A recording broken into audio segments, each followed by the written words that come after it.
For 1,000 years before the first hop flower was ever tossed into a kettle, this creeping vine was the primary ingredient in the most important beverage in Northern Europe.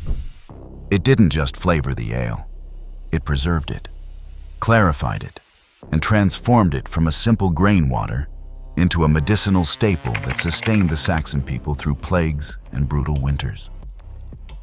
It was so essential to daily life that early brewers didn't call it a weed. They called it Ale-hoof. We traded a plant that cured ringing ears and preserved meat for a sedating industrial crop that demanded high taxes and heavy processing. And then we spent the next century poisoning the ground to forget we ever used it. To the modern homeowners association, it is a blight. To the lawn care industry, it is a target worth billions of dollars in annual herbicide sales. This is the story of the lost gear of the ancient brew house, the plant botanists call Glechoma hederacea, and the political shift that turned the beloved Ale-hoof into the hated, creeping Charlie. Welcome to Ancestral Yields. If you believe that the history of what we drink is just as important as what we eat, and you want to reclaim the knowledge of the past, make sure to like this video and subscribe. To understand the magnitude of this loss, we have to go back to a time before the word pub even existed. In Saxon England and across Germanic Europe, the community gathering place was often known as a gill house. The word comes from the French giller, meaning to ferment. And the herb that made that fermentation possible was Glechoma hederacea, known then as gill over the ground. In the medieval period, there was a strict distinction between ale and beer. These were not synonyms. Ale was the drink of the people, a fresh, nutritious beverage made from malted barley, water, yeast, and ale-hoof. It was consumed daily by men, women, and children. It was liquid bread. Beer, on the other hand, was a newer, bitter invention arriving from the continent, preserved with hops. The Saxon brewers preferred Ale-hoof for a specific chemical reason. When brewing with grain, the liquid, known as wort, is cloudy with proteins and suspended solids. Today, commercial breweries use centrifuges and isinglass derived from fish bladders to clear their beer. The Saxon brewer simply tossed in ground ivy. The plant contains a specific profile of tannins that bind to proteins in the liquid, causing them to precipitate and fall to the bottom of the cask. It was a natural fining agent that left the ale crystal clear in a matter of hours. But it was more than a clarifier. It was a preservative. In a world without refrigeration, spoilage was a death sentence for a batch of ale. Ground ivy is rich in essential oils and a compound called Glechoma furin, which provided just enough antimicrobial action to keep the ale fresh for a week or two without killing the yeast. The flavor it imparted was not the sharp, sleepy bitterness of hops, but a complex, balsamic earthiness, a savory mix of thyme, sage, and mild pepper that made the ale refreshing rather than sedating. If Ale-hoof was superior for clarifying and flavoring the daily drink of the people, why did it disappear? History will tell you that hops were simply a better preservative, allowing beer to survive long sea voyages. While that was true for export, it does not explain why domestic farmhouse ale was outlawed. The real answer lies in politics, taxation, and the chemistry of control. In the Middle Ages, the right to brew was tied to the Gruit right, or Grutgerechtigkeit. The church and local feudal lords held a monopoly on Grut, a secret mixture of herbs used for brewing. If you wanted to brew, you had to buy their mix. You could not gather your own herbs because that would be tax evasion. As the Protestant Reformation approached, the state and independent merchants sought to break the church's financial hold.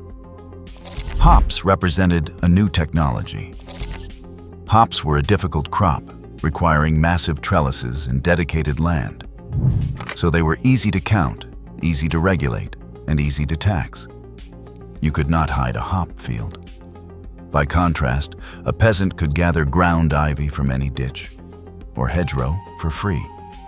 By mandating hops, the state stripped the brewing process of its decentralized, wild nature and turned it into a controllable industry.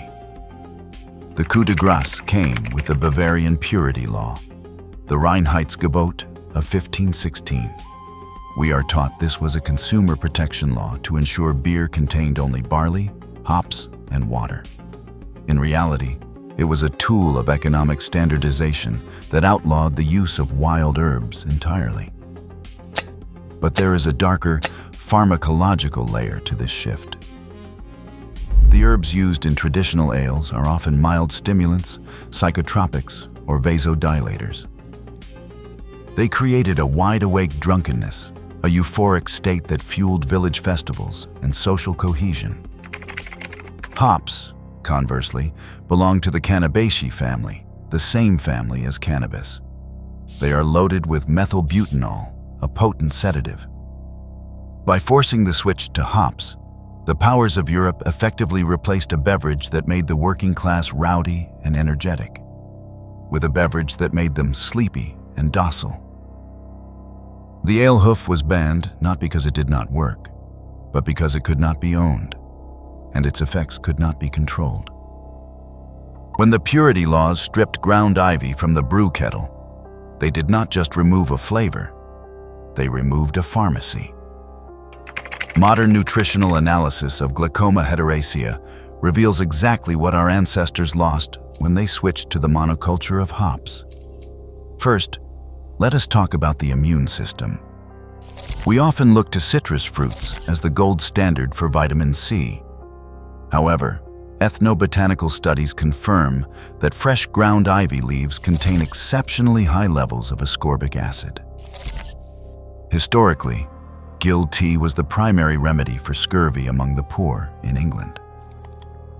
Analysis suggests fresh leaves can contain significant concentrations of vitamin C, often rivaling or exceeding lemons, which contain approximately 53 milligrams per 100 grams or 3.5 ounces. By banning this herb from the daily drink, the state effectively removed a massive passive source of vitamin C from the European diet. Beyond vitamins, the plant is a powerhouse of ursolic acid. This is a triterpenoid compound that modern science is currently investigating for its ability to preserve muscle mass, improve insulin sensitivity, and fight atrophy.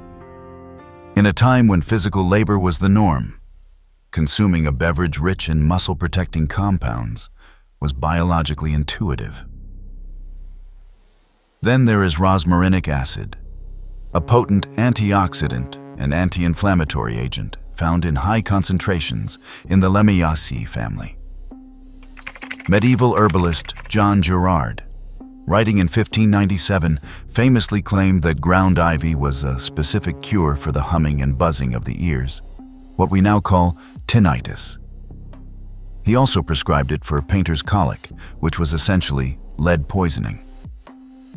While we don't recommend treating lead poisoning with beer today, the presence of heavy metal chelating compounds in the plant suggests Gerard was not just guessing. The plant also contains a volatile oil known as pelargone. In massive concentrated doses, pelargone can be hepatotoxic, damaging to the liver, and it is the reason the plant is toxic to horses if they graze on it by the acre. However, in the small, dilute amounts used in brewing or tea, it acts as a gentle stimulant and digestive aid, stimulating bile flow and settling the stomach. This is something the heavy, cold nature of hops fails to do. Today, the Ale-hoof has been thoroughly rebranded as Creeping Charlie, the arch nemesis of the suburban lawn. Because it spreads via stolons, horizontal runners that root at every node, it is incredibly efficient at weaving through grass. It thrives in the shade, it survives mowing, and it stays green when the fescue turns brown in the heat of August. To the modern chemical industry, this resilience is a profit center. The war on Creeping Charlie helps drive a global herbicide market valued at over $39 billion. Homeowners are sold specific broadleaf killers containing chemicals like dicamba and triclopyr, solely to eradicate a plant that offers more nutrition than the grass it replaces. We are literally poisoning our groundwater to kill a source of vitamin C that grows for free. Meanwhile, the beer industry has completed its drift from nature. The hops used in mass-market lagers today are rarely whole flowers. They are isomerized hop pellets and carbon dioxide hop extracts, black tar-like substances designed for shelf stability and uniformity. The large brewing conglomerates demand a product that tastes exactly the same in St. Louis as it does in Tokyo. Ground ivy refuses to be standardized. Its flavor changes with the soil, known as terroir. A patch growing near a river might be mintier. A patch in dry shade might be peppier. You cannot put Ale-hoof in a spreadsheet. It is the antithesis of the industrial food system. It is wild, variable, and free. And that is exactly why it had to go.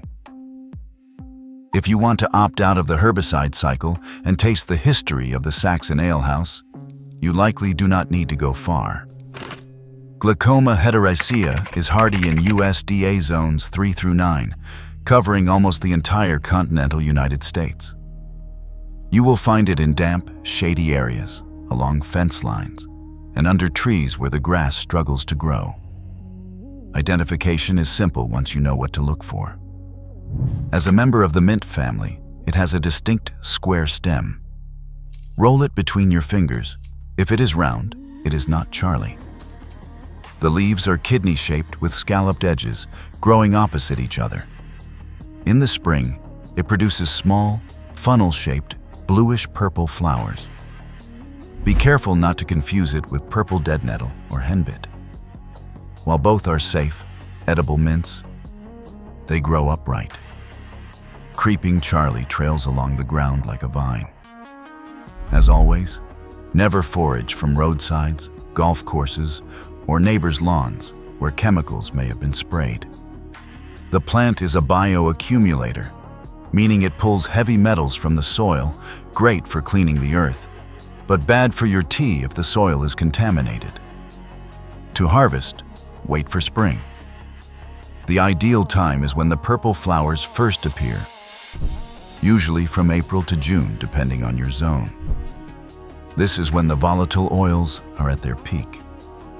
Simply snip the aerial parts, the leaves, stems, and flowers, leaving the roots to regrow. To prepare it, you have 2 paths. For a medicinal Gill tea, dry the leaves in a cool, dark place until they crumble. Steep 1 teaspoon of dried herb in a cup of hot water for 10 minutes. It is a traditional remedy for sinus congestion and the humming in the ears John Gerard wrote about. But to truly honor the ancestor, try brewing with it. You do not need a full brewery.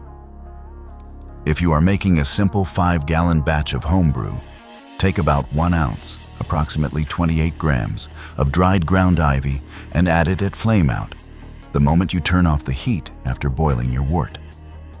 Let it steep as the liquid cools. You will not get the sedative bitterness of an India Pale Ale. You will get a crystal clear, earthy, savory ale that clears the head and settles the stomach. The story of Creeping Charlie is the story of a stolen inheritance. We were convinced that a medicinal, clarifying, preserving herb was a weed, and that a sedating, industrial, taxable crop was purity. We traded the Gill house for the liquor store and the Ale-hoof for the spray bottle. But the plant is still here.